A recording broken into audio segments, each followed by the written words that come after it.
Bismillahirrahmanirrahim. Alhamdulillah wa syukrulillah ala ni'matillah. Ashhadu an la ilaha illallah wahdahu la syarika lah. Wa ashhadu anna sayyidana Muhammadan abduhu wa rasuluh. Allahumma salli wa sallim wa barik ala sayyidina Muhammad wa ala alihi wa sahbihi wa mawalah, amma ba'd. Kita hormati dan kita cintai para habaib dan para alim ulama, guru-guru agama, para muhibbin, hadirin dan hadirat rahimakumullah.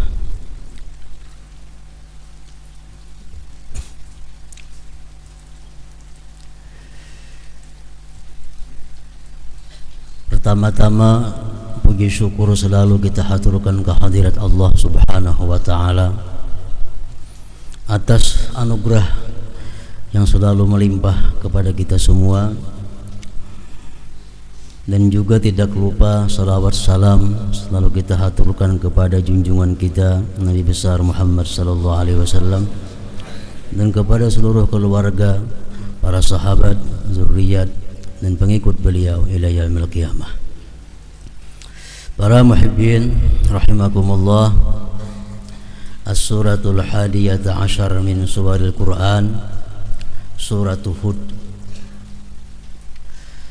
surat yang ke-11 dari surat-surat Al-Quran, yaitu surat Hud. Makiyatun, surat Hud ini adalah makiyah, diturunkan kepada baginda Rasulullah sallallahu alaihi wasallam sebelum beliau hijrah ke Madinah.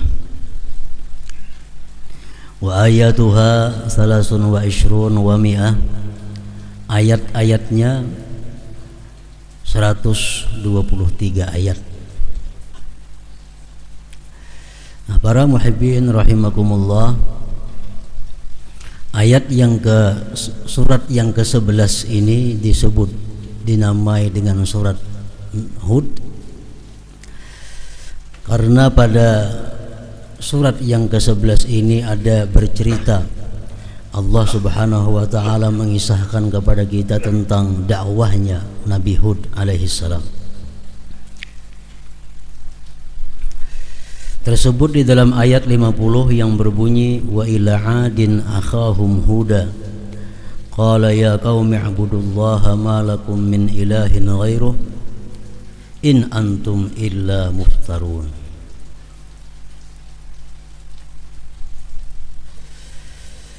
Artinya ayat ini adalah wa ila 'adin akhahum huda, kami utus kepada Ad, nama satu kabilah, bangsa. Kami utus kepada bangsa Ad saudara mereka sendiri yang bernama Hud. Hud berseru kepada kaumnya agar menyembah Allah. Tidak ada Tuhan bagi kalian selain Allah. In antum illa muftarun, tidak adalah kalian itu, penyembah-penyembah berhala itu, illa muftarun, melainkan hanya mengada-ada, maulah-ulah seorang. Para muhibbin rahimakumullah, Hud adalah urutan yang keempat dari 25 nabi yang kita kenal. Nabi Adam, Nabi Idris, Nabi Nuh, Nabi Hud. Di dalam silsilahnya bermacam-macam para ahli sejarah, dan yang paling pendek di antara silsilah itu adalah Hud ini bin Salah bin Arfakhsad bin Sam bin Nuh alaihi salam. Di dalam dakwahnya Nabiullah Hud ini dikisahkan oleh Allah Subhanahu wa ta'ala dan ditafsirkan oleh berbagai ulama tafsir, yang ringkasnya adalah seperti berikut: Ba'asallahu Hudan ba'da an madha min umrihi 30 sanah ila 'ad. Allah mengutus Nabi Hud sesudah berlalu umur beliau 30 tahun. Umur 30, Nabi Hud ini diutus oleh Allah kepada bangsa yang bernama Ad. Ad ini adalah qabilatun yaskununal ahqab bil Yaman. Ad ini satu bangsa kabilah yang berdiam di Ahqab, di negeri Yaman.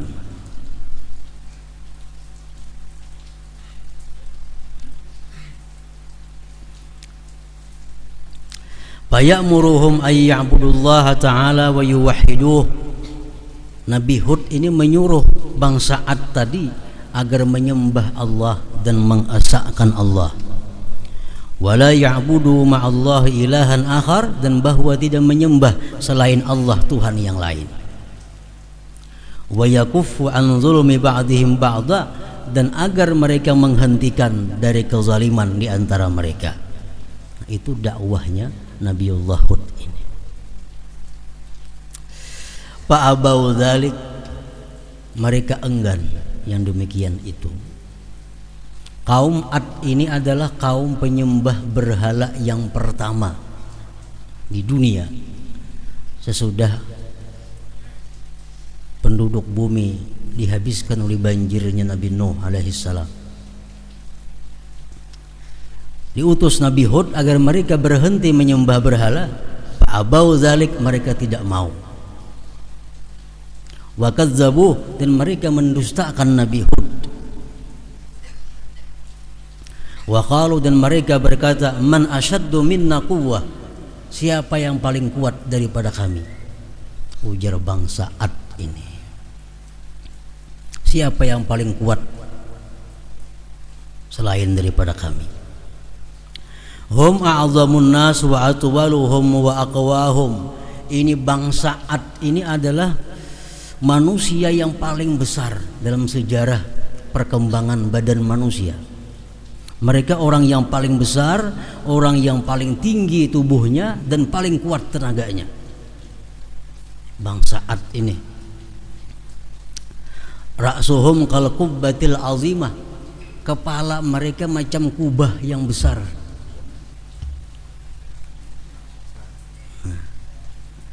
Wa tuluhum baina sab'in wa mi'ati dhira, tingginya antara 70 sampai 100 hasta.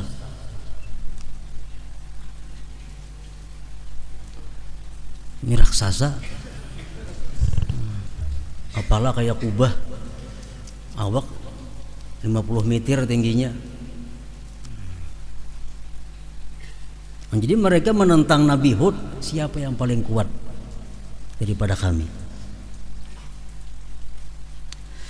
Falamma tamarradu ala kufrihim wa inadihim, manakala mereka terus menerus atas kafirnya dan ingkarnya, ba'asallahu alaihimur rihal aqim, Allah utus kepada bangsa Ad itu rihal aqim, angin yang bernama Aqim, angin yang sangat kencang, angin yang sangat kuat. Falamma danat minhum nadharu idal ibli war rijal tatiru bihimur rih bainal ardi was sama. Manakala angin itu dekat dengan mereka, mereka melihat angin itu menerbangkan unta, menerbangkan manusia, terabangan unta-unta, manusia-manusia. Dapatnya angin tadi. Fatabadarul buyut, maka segeralah mereka masuk ke dalam rumah-rumah mereka. Falamma dakhaluha dakhalat alaihim ar-rih, manakala mereka masuk ke rumah, angin itu pun masuk pula ke rumah mereka. Fa akhrajathum minha, maka angin itu mengeluarkan dari rumah mereka. Fahalaku, maka mereka mati semuanya. Ini azab yang dikirim Allah kepada bangsa Ad, kaumnya Nabi Hud yang mereka ingkar kepada Allah dan Rasulnya. Wa najallahu Hudan wa man ma'amana ma'ahu minar rih, Allah selamatkan Nabi Hud dan orang-orang yang beriman besertanya daripada azab angin tadi. Wa sakana Hadramauta, dan Hud itu berdiam di Hadramaut, ila an tuwfiya fihi, sampai diwafatkan di Hadramaut. Wa dufina, dan dikuburkan bi marhalataini, dengan 2 marhalah min Tarim, dari kota Tarim. Demikian ringkasan daripada kitab Qisasul Anbiya karangan Syekh Abdul Wahab An-Najjar. Nah, para muhibbin rahimakumullah, satu lagi Allah mencontohkan kepada kita tentang bangsa umat yang ingkar kepada Allah dan Rasulnya. Allah azab habis mereka itu. Yang tersisa hanya yang beriman kepada Allah dan Rasulnya. Yang lainnya semuanya kena azab yang mematikan tersebut. Nah, mengenai angin yang disebut Al-Akim tadi, ya bahasa wah ini mungkin angin apa kangarannya ada itu. Nah, beliung tuh masih inting nih itu. Ini alam pada puting beliung lagi, unta terabangan sampai ke atas langit sana. Nah, jadi ini. Nah, dalam masalah ini Rasulullah sallallahu alaihi wasallam bersabda, "Wala yursalanna alaihim ar-rihul akim allati ahlakat 'adan bi syurbihimul khamra wa aklihimur riba wa ittikhadihimul qainat wa labsihimul harir wa qat'ihimul arham." Ujar Nabi kita, Allah selagi akan mengutus atas ini umatku rihul akim, rih angin tersebut yang membinasakan akan bangsa Ad, itu akan diutus nantinya kepada umatku itu angin. Bila mana mereka umatku itu sudah minum arak, makan riba, menjadikan wanita-wanita sebagai penghibur, memakai kain sutra, dan saling putus silaturahim. Bila satu umat, satu bangsa daripada umatku nanti, ujar Rasulullah, berperilaku demikian, minum arak jadi kebiasaan di kampung itu, riba merajalela di kampung itu, perempuan-perempuan penghibur di mana-mana di kampung itu, keluarga kata dia hubungan lagi silaturahim. Nah, tunggulah akan datang di kampung itu ar-rihul akim, angin yang kencang yang membinasakan umat Nabi Hud alaihi salam. Para muhibbin rahimakumullah, surat Hud ini sebagaimana surat-surat yang lainnya banyak petunjuk dari Allah Subhanahu wa taala kepada kita. Antara lain kita ambil beberapa ayat dalam surah Hud itu yang berbunyi, "Man kana yuridul hayatad dunya wa zinataha nuwaffi ilaihim a'malahum fiha la yubkhasun." Ayat 15. Ulaika alladzina laysa lahum fil akhirati illa an-nar wa habita ma sana'u wa batilum ma kanu ya'malun. Ayat 16 surah Hud. Artinya, barang siapa yang menghendaki kehidupan dunia dan perhiasannya, kami sempurnakan kepada mereka amal mereka pada dunia itu dan tidak dikurangi mereka itu. Mereka itulah orang-orang yang tidak ada lagi bagi mereka itu di akhirat selain api neraka, dan gugurlah sekalian apa yang mereka kerjakan, dan batallah sekalian yang mereka amalkan. Ini surat Hud. Tafsir Al-Fakhrur Razi menjelaskan, al-ayat nazalat lil munafiqin alladzina kanu yatlubuna bi ghazwihim ma'ar Rasul alaihi salam al-ghanaim. Ini ayat diturunkan oleh Allah kepada Rasul berkaitan tentang orang-orang munafik yang mereka itu ikut berperang bersama Rasulullah, tapi tujuan mereka bukan membela Islam, tujuan mereka bukan menolong Rasulullah, tujuan mereka hanya untuk dapat harta pampasan perang.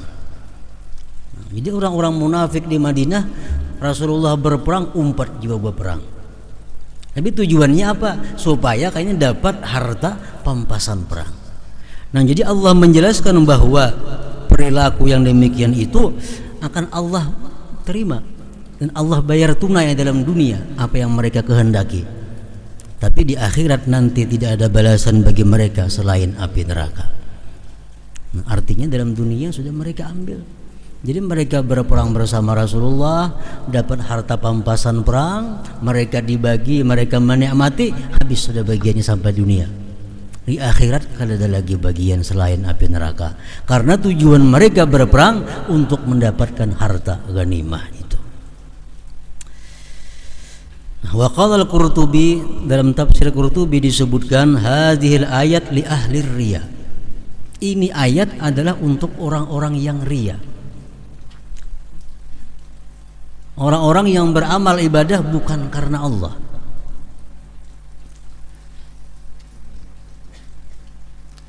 Seperti orang munafik tadi, mereka ikut berperang bukan membela Islam, bukan membela Allah dan Rasulnya, tetapi untuk mendapatkan harta ghanimah. Itu disebut riya.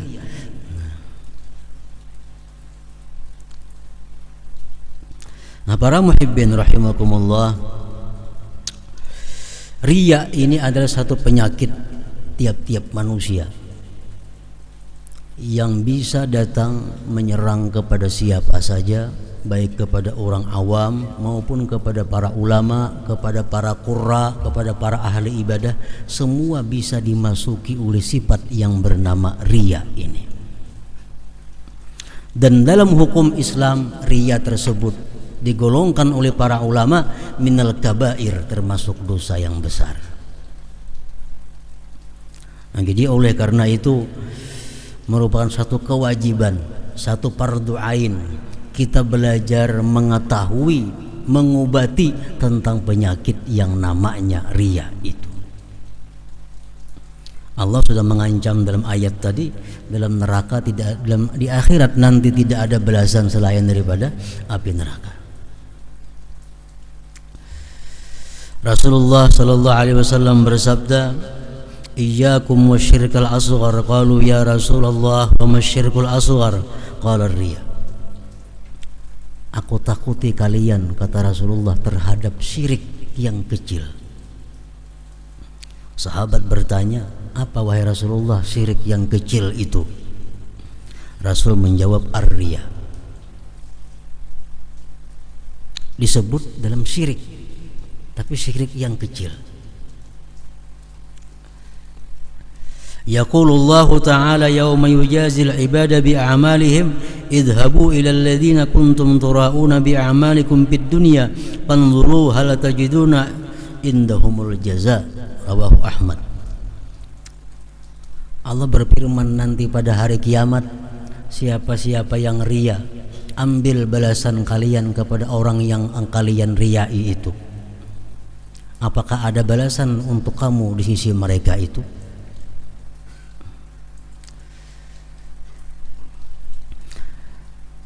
Nah, jadi riya ini walaupun kita sudah tahu pada kada boleh, riya sudah tahu pada hukumnya haram, tapi ini sulit hilang daripada diri kita. Dan selalu membutuhkan perhatian khusus agar kita bisa selamat terhindar daripada riya ini. Bila kita lingah, masuk riya itu dan merusak amal ibadah kita. Para muhibbin rahimakumullah. Jadi riya itu oleh para ulama disebutkan, riya itu artinya qasdul ibad bi ta'atillah, mengkasat manusia atau hamba dengan taat kepada Allah. Ini berbuat taat kepada Allah cuma tujuannya manusia. Berbuat taat kepada Allah tujuannya adalah makhluk Allah. Ini ngarannya riya. Kalau kita kada berbuat taat tujuan untuk manusia, itu kada jadi masalah.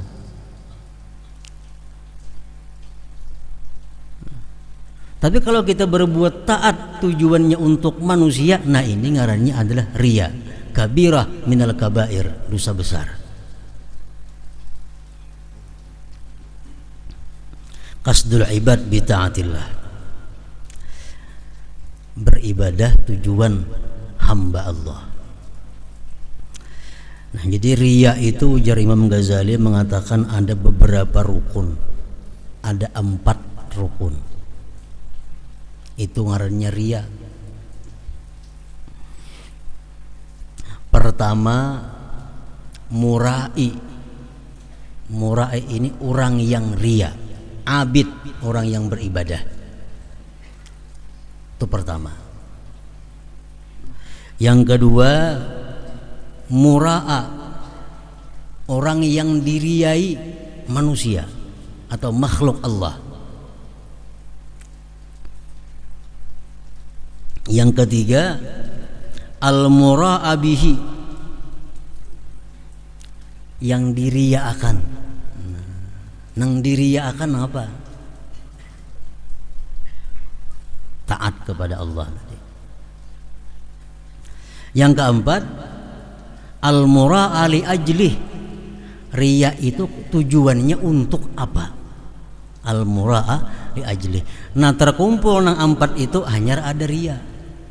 Jadi mesti ada orangnya, mesti ada orang nang diriainya, mesti ada nang diriya akan lawan inya, mesti ada tujuan riya itu untuk apa? Nang diriya akan dengannya itu adalah taat. Yang diriya akan itu taat. Nah, ini ada yang diriakannya itu iman. Iman. Inya beriman semata-mata supaya selamat. Inya beriman supaya kau melamar anak orang Islam. Iman. Nang diriakannya iman. Nah, ini munafik. Nauzubillah. Nang diriakannya ini iman. Inya masuk Islam tujuannya untuk mencari keselamatan dunia. Bukan masuk Islam karena Allah kada. Nah, nang diriakan ngarannya ini adalah iman. Ini munafik ngarannya. Yang kedua, yang diriakan itu al-faraid, keparduan. Sembahyang zuhur diriakannya, sembahyang asar diriakannya, zakat diriakannya, haji diriakannya, umrah diriakannya, yang pardu-pardu. Nah, ini pun termasuk dosa yang besar. Tapi lebih inting daripada yang pertama tadi, itu iman nang diriakannya. Ada ini nang pardu-pardu nang diriakannya. Ini sembahyang pardu tujuannya bukan karena Allah, ria. Berzakat tujuannya bukan karena Allah, ria.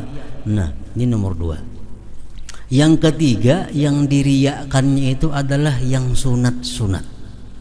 Ini kalau imannya ikhlas, menggawin yang pardu ikhlas. Cuma kalau yang sunat-sunat ini ria. Bersedekah, berwakaf, ria. Sembahyang sunat, ria. Nah, ini dosa besar juga, cuma lebih inting daripada yang kedua tadi. Para muhibbin rahimakumullah. Jadi itu rukun ria. Rukun ria ada 4. Pertama, kita anak ini orangnya. Nang kedua, orang nang diriai. Yang keempat, yang ketiga, barang ibadah nang diriakan. Nah, yang terakhir, tujuan ria itu apa? Yang keempat, tujuannya apa ria itu?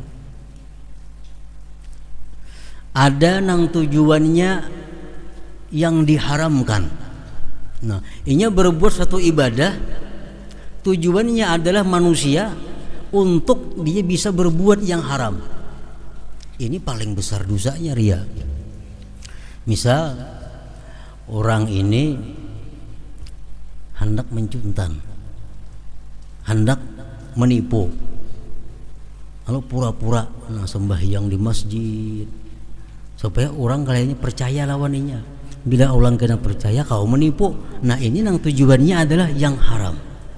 Ibadah karena manusia tujuan haram. Aku sembahyang, aku umpat ke pengajian, aku nuntut ilmu supaya orang percaya lawan aku karena aku bisa menipu mereka. Nah, ini tujuannya nang haram. Yang kedua, ada tujuannya yang boleh-boleh. Aku sembahyang berjamaah, aku puasa, aku haji sunat, umrah sunat, tujuannya supaya aku dicap orang sebagai orang yang saleh. Nah, Tujuannya supaya aku dipadahkan orang-orang yang ahli ibadat, supaya aku dimuliakan orang. Boleh aja nih tuh, cuma hukumnya tetap dosa besar juga. Yang ketiga, yang tujuannya riya itu bisa untuk menghindari ijikan orang. Aku kena mun kada baaruhan padahal orang pemalar aku aing baik baaruhan. Mun aku kada ka pengajian padahal orang kena aku kada menuntut ilmu, kada dihargai orang. Nah, yang ketiga itu tujuan riya. Jadi tujuan riya ini ada nang haram, ada nang kada haram. Sama kedua-duanya pada berdosa. Sampai yang sunat tujuannya apa? Supaya aku dipadahkan orang ahli ibadah. Itu riya dan berdosa. Para muhibbin rahimakumullah, lirriya arba'u darajat. Bagi riya itu ada 4 derajat.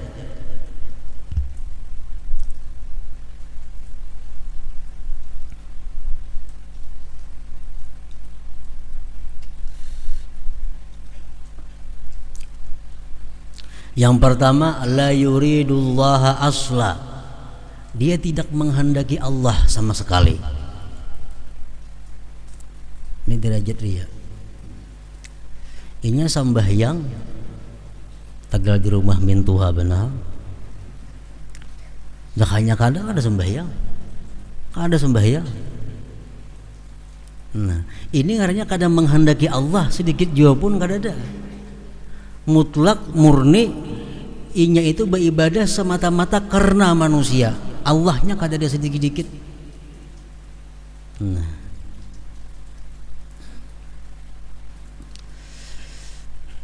ini hukumnya haram, jelas sudah, dan kada diterima oleh Allah ibadah seperti itu. Allah kada akan menerima. Yang kedua, derajat riya itu adalah yuridul ibad wa yuridullah walakin nasani dhaif. Dia beribadah itu karena manusia ada, karena Allah ada juga, tapi karena Allahnya sedikit. Bebaya ada, banyak karena manusianya. Buktinya apa? Jakanya kada ada manusianya kada beribadah. Jadi ibadahnya karena Allah ada, hendak pahala tuh ada cuma sedikit. Nah, banyak hendak manusianya. Nah, ini pun hukumnya haram juga, dan ibadahnya pun kada diterima oleh Allah Subhanahu wa taala. Yang ketiga, yuridullah wal ibad mutasawiyaini. Dia beribadah itu karena Allah dan karena manusia atau karena makhluk sama, 50-50 sama. Nah, amunnya karena manusia aja ini kada beribadah. Mun karena Allah semacam aja kada beribadah juga. Cuma karena kedua-duanya lalunya beribadah. Nah, ini riya juga ngarannya nih. Nah, untuk nang ketiga ini ujar para ulama, berdosa kada, berpahala kada. Draw 50-50.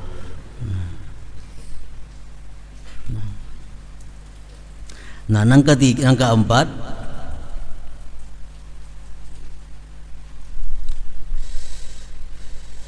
yuridullah menghendaki akan Allah, wa yuridul ibad dan dia menghendaki pula akan hamba, walakin nasani dhaif, tapi yang kedua ini lemah. Dia beribadah tuh karena Allah, tapi ada juga karena manusianya sedikit. Nah, sedikit. Artinya apa? Andai pun kada ada manusia tetap beribadah. Cuma menguliat ibadahnya mengulir.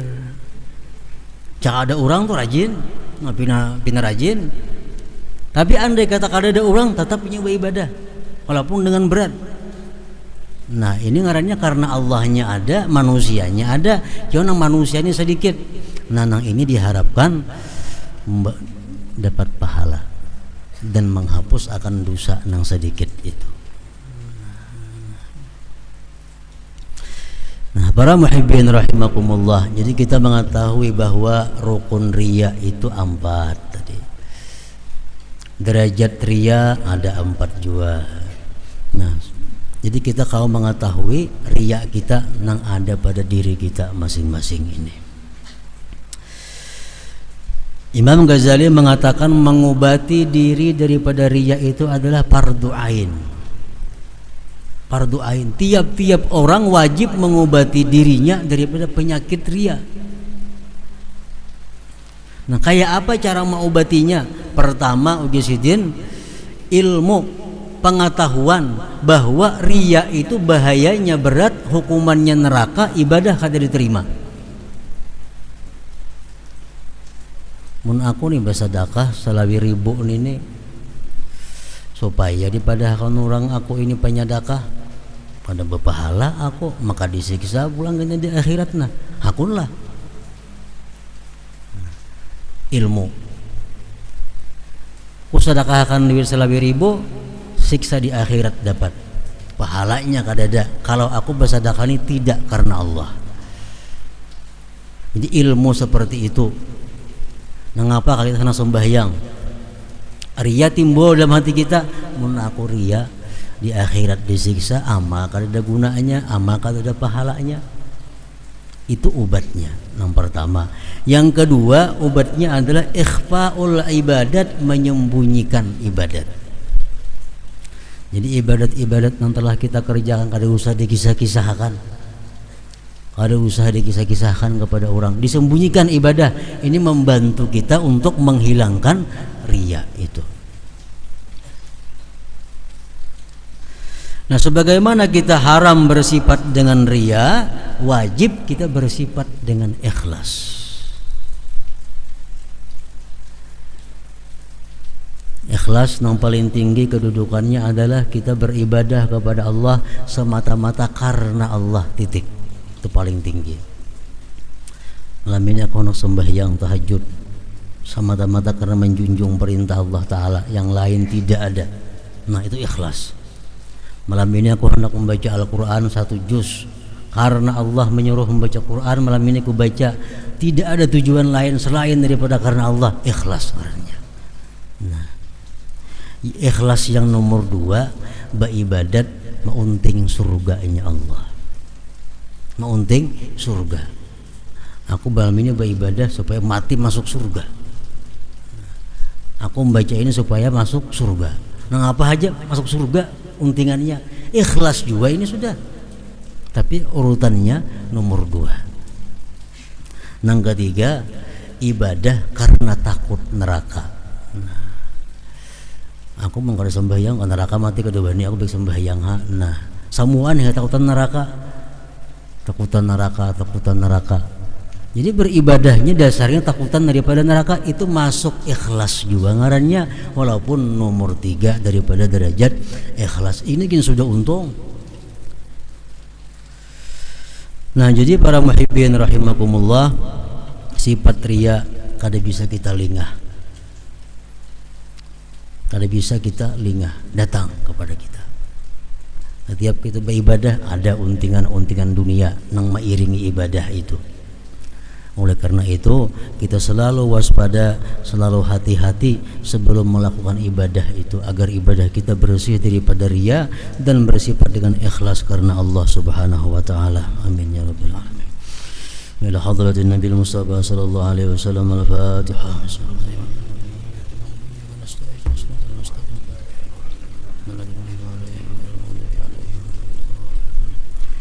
أشهد أن لا إله إلا الله وحده لا شريك له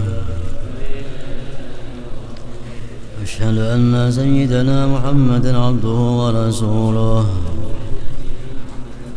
لا إله إلا الله أستغفر الله لا إله إلا الله أستغفر الله لا إله إلا الله نستغفر الله لا إله إلا الله ونتوب إلى الله لا إله إلا الله محمد رسول الله صلى الله عليه وسلم يا أيها الرجل منه 7 صلوا عليه وسلموا